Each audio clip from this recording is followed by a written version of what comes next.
Berbagai lapisan masyarakat dan pelancong asing menghadiri Majlis Rumah Terbuka Aidilfitri di Istana Negara yang Di-Tuan Agong Tuanku Abdul Halim Muazzam Shah dan Raja Permaisuri Agong Tuanku Hajah Haminah berkenan berangkat ke majlis berkenaan pada pukul 11.30 pagi.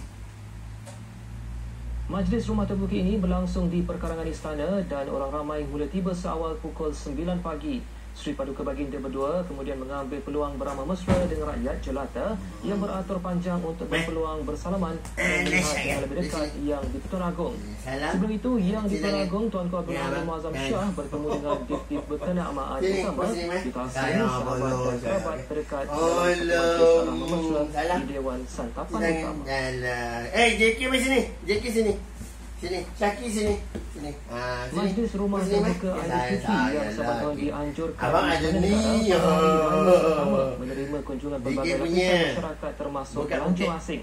Mereka tidak melepaskan peluang ini merasai pengalaman mengenali dan seterusnya meraihkan perayaan masyarakat tempatan.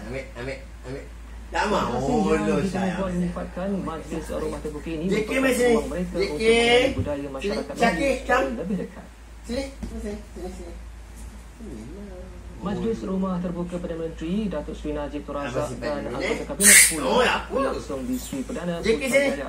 Datuk Seri Najib melahirkan rasa gembira dan terima kasih kepada semua tetamu yang hadir dan kesempatan itu mendekatkan beliau dan barisan Menteri Kabinet dengan rakyat jelata. Saya lihat bahawa kemeriahannya menyerlah, orang datang berpusu-pusu. Dan mereka datang dari pelbagai latar belakang, termasuk juga dari pelancong-pelancong, pelajar-pelajar dari luar negara. Saya nampak tradisi rumah terbuka ini sangat teristimewa bagi negara Malaysia, yang mana kita perlu kekalkan.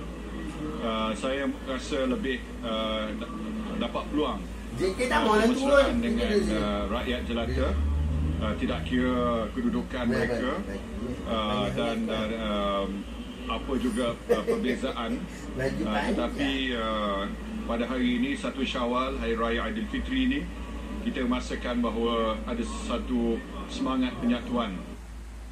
Ni baju tu orang apa ni? Masyarakat menghadiri Majlis Rumah Terbuka di kediaman rasmi Perdana Menteri yang bermula pada pukul 10.30 pagi hingga 4 petang tadi.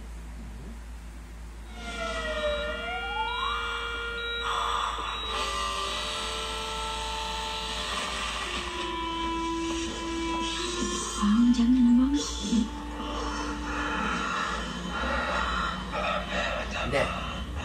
Dia main be.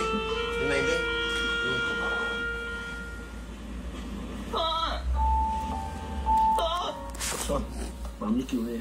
Hả? Giờ mấy chuyện?